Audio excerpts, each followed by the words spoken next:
Ana, Dibak opa, assalomu alaykum. Hayotimga aralashmang iltimos. Men qarang, aralashib bo'ldim. Buyoqqa keng, o'tiring. Gapni bitta joyga qo'yaylik. Mana, oqibat nima bo'ldi?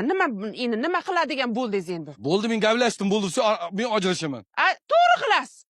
To'g'ri qilasiz, demak boy ajrashib, endi qarang, kimsan sizni qo'yib, bir saypi chol bilan endi soqolni silkiladi. Men qara, mana shu gapga men sal ishonmay turibman-da, salomat.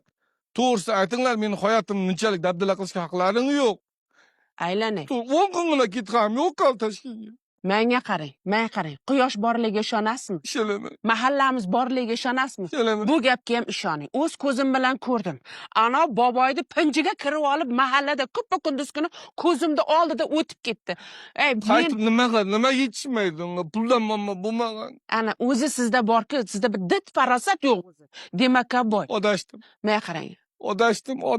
Demak boy, menga qarang, o'zi